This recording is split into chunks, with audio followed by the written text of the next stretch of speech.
Hey guys, I'm back. My second video today.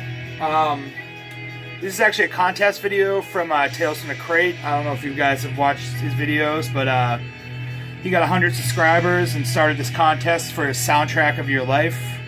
So I'm gonna stab at it. It took me a little bit to pick stuff out, but this will fit in. But anyways, just the background music is the Pinkerton Thugs, End of an Era. If you guys watch my videos, you saw me plug this. Now, just to start, let me tell you about myself, so these music picks kind of make sense. I was born in 1982. I grew up about an hour south of Boston. Grunge and Metallica Black Album and Green Day and Offspring were all in my youth. That was, what I kind of cut my teeth on, per se. So we're just going to start off. So, first thing I'm going to show... Here's Metallica's Master of Puppets. The Black Album came out, and it was huge. It was on the radio, kids were wearing Metallica shirts. I was probably roughly in 4th grade. And everyone listened to it. But what happened with me was, I listened to it, and I was like, I want to hear more from this band. So I searched, this was the first thing I heard besides the Black Album, which is going to be weird, it's my age, but... I grabbed this, I remember it was on tape. I've actually only had this on vinyl not that long. I bought it within the last few years. And I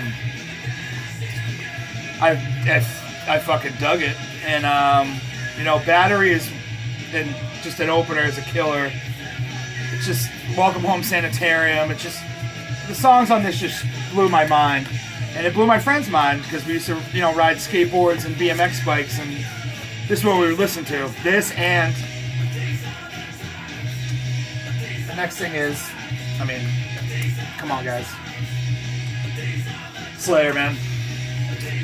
A little South of Heaven on here. Saw Rain and Blood, but it's gonna have to do because I don't have Rain and Blood. But anyways, I'm sorry. Slayer, Metallica, Metal Buttheads. This one's signed. I bought it signed, which is weird. We got Kerry King and Jeff Hanneman, and I'm just missing, Hanneman's passed, but Lombardo and Araya. But anyways, nothing to do with this contest. This and Metallica, everyone was listening to Metallica, as I said. If you're my age group, you probably remember. People who got in deeper, started listening to the earlier Metallica and Slayer. The group started to divide a little bit there. You had your kids who... just kind of dropped out of listening to music, or like that Slayer was like too heavy for them, because Metallica was on the radio. It was radio rock, pretty much. Sorry. It was radio rock. And then Green Day happened. Dookie came out. Offspring, Smash came out. I owned both of those. They were played at school dances.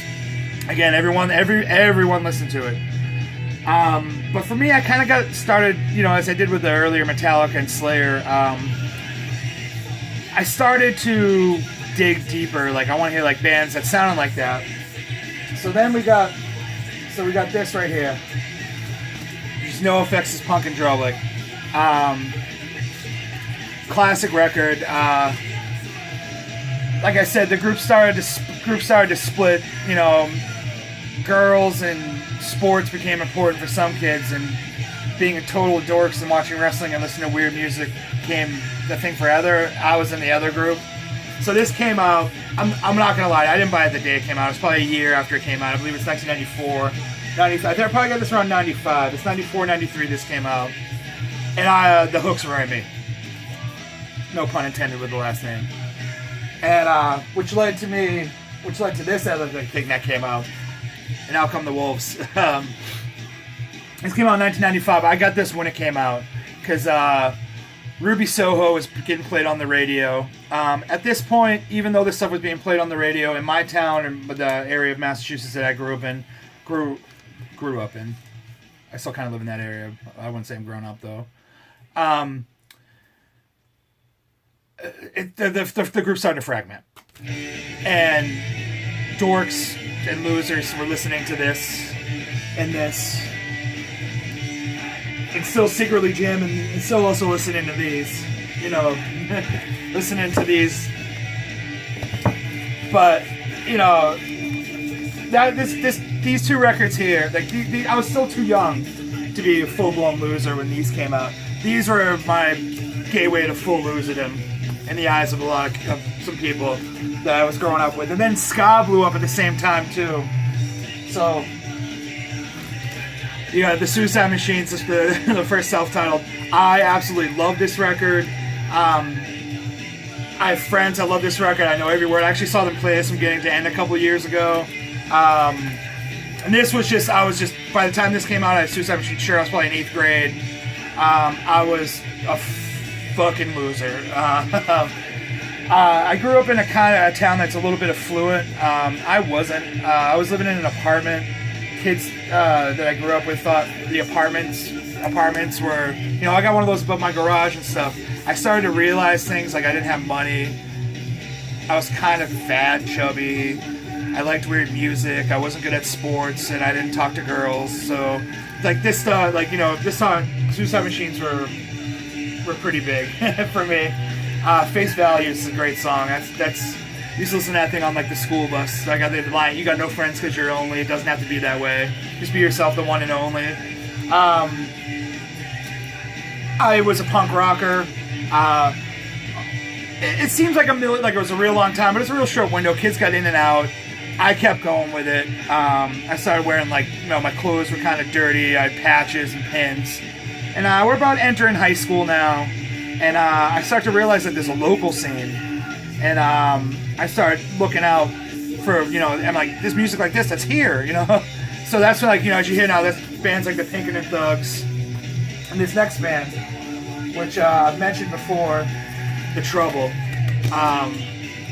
These were two local bands that were there right at the right time. This came out, recorded in 98. I'm going to think this might have came out in 99. They had a bunch of 7-inches and stuff before this that I had. I saw this band a bunch. I saw these guys a bunch. At this point, I hated everyone that I went to high school with. I was openly defiant at all times, which is funny. I think I come off like a nice guy. I really wasn't a nice person. I would just tell people what I thought about them. I still kind of do now, but it was, it was like fuck you authority when I was doing it. And this record right here, just memories. They've done reunion shows. Just memory. Whenever I put this on, it's memories. And I know it's the same way for a lot of my friends, but this is a constant play when we're hanging.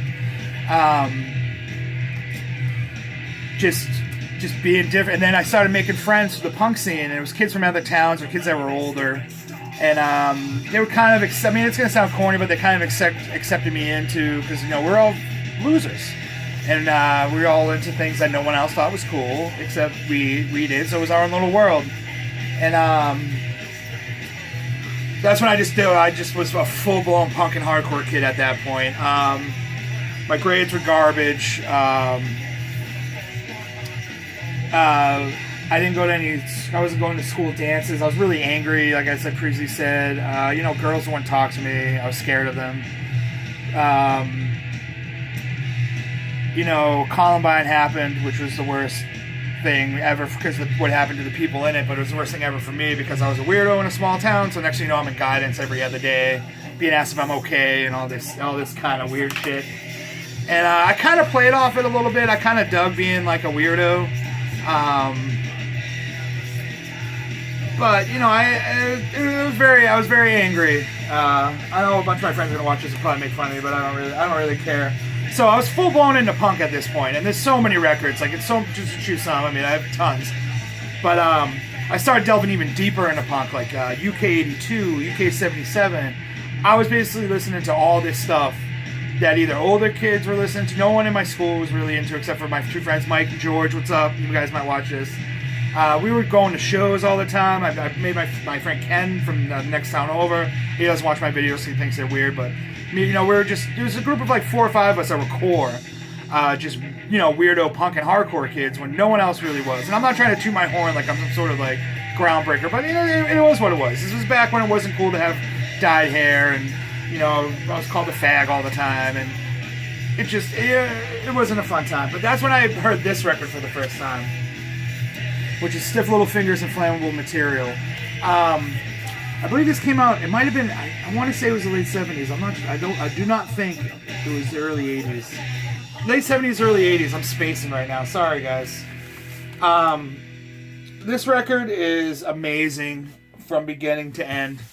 It's an absolute amazing record. If you've never heard it, I highly suggest you guys check it out.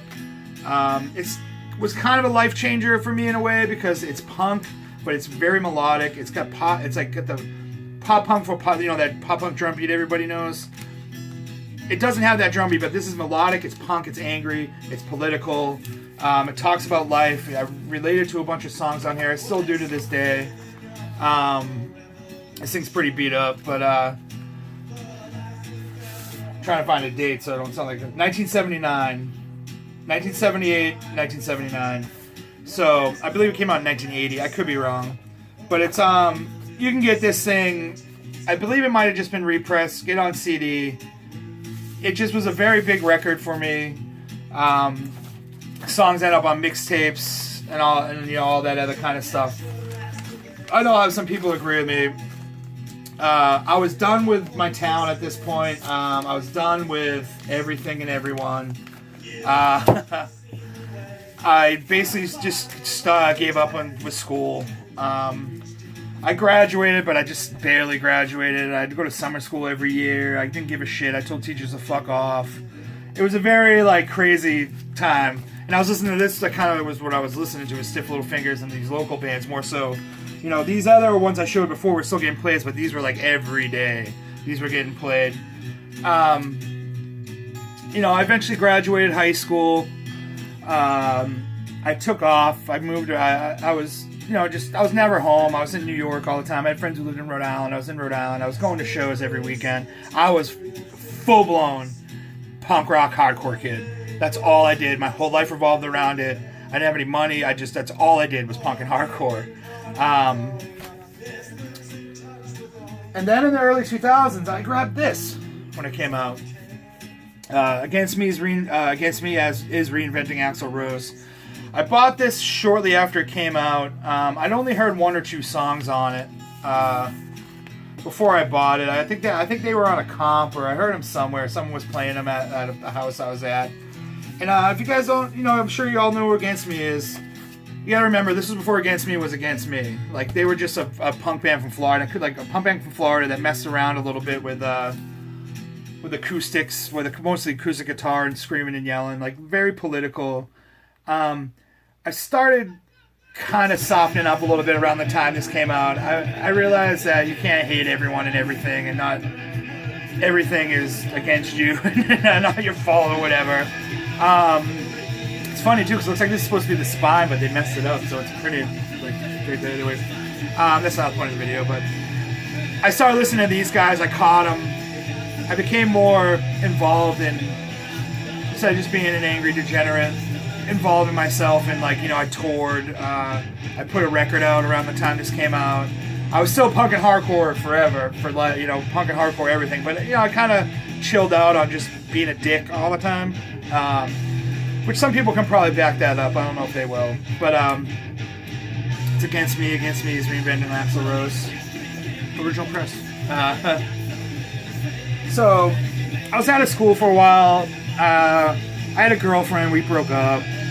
I really wasn't bummed about it as much as a lot of people were like, oh, aren't you upset? I'm like, not really. I don't know if it's a nihilist view, but I was like, it is what it is.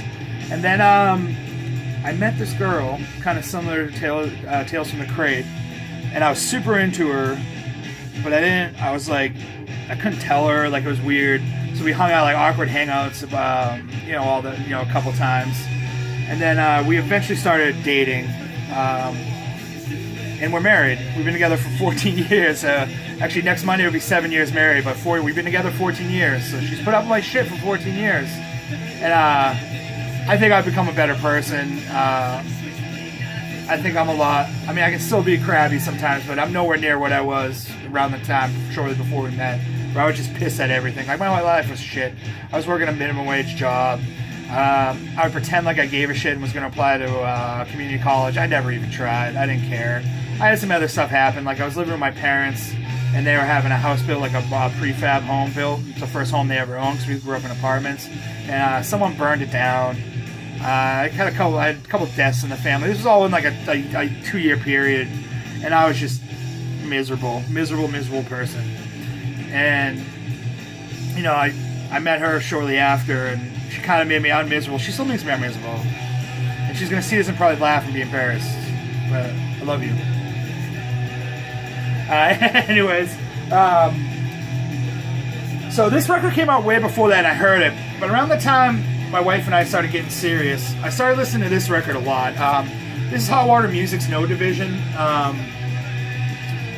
I know some people don't think it's their best work. For me, it does. It's from beginning to end, it's just me kind of changing. A lot of songs about hope and dreams and being the best you can be, but delivered in it's gruff vocals, and it was just big for me. Like, it's hard to know our own way. I was like, we made a wedding mixtape. She gave me some songs, and I did a bunch of songs on it, and there's a lot of Hot Water Music on that thing. I was listening to this a lot when we first met. It's a great record. I definitely suggest checking it out. It's been pressed a bunch of times. You get it on CD. This is on some records from 1999. I want to say it's probably 04, 05 that this was like literally every morning on my way to work. Yeah, I would listen to this, and I would listen to it at work too. I drove everyone at work with nuts. But that's Hot Water Music's No Division. And then finally, in his video, he did a Tales from the Crates video. He did like something for now, like where he is now, and this record came out. I got it around the time it came out. It's one of my this is like literally a top 5 record for me. I think I've mentioned it real quick before on here, because a lot of people kind of don't believe, or kind of taken back by when I tell them this is like one of my favorite records of all time. This is Weezer's Pinkerton, The Glare. This thing is just a masterpiece, and it's kind of like me, because it's their second record. It was panned by critics, but people love it, just like me, you know. Just kidding. But beginning to end, just like almost every record I showed you here for me is a beginning to end. Like, I can't just listen to one song. I have to listen to every song in a row. And my wife loves Weezer too, and it's kind of a thing earlier on in our relationship that we kind of bonded with. She actually bought me this. I think it was for the first year we were together. She bought me this off eBay, because I had records. I didn't have as much as I do now, but she knew I was a music and record guy. But yeah, she bought me this, and it took forever to come from eBay, and it was supposed to be a surprise, and finally she showed up at my house. I was still living with my parents at the time, and she had it, and I was like, oh, we listened to it together. We've seen Weezer together a bunch of times. I think it's their best record next to the Blue Album. That's just opinions, but opinions aren't part of this. We saw them play this record in order a few years ago. She was psyched. She might have squirted a tear. I was close to squirting a tear. It's just a very important record for me. And it's Weezer's Pinkerton, and that's all I got. It was hard to do, man. Congrats on 100 subscribers. I think you're over 200 now. But I hope you dig my video, and I'll just submit it, and watch it, don't watch it, and yeah, that's what it is. Thanks, man.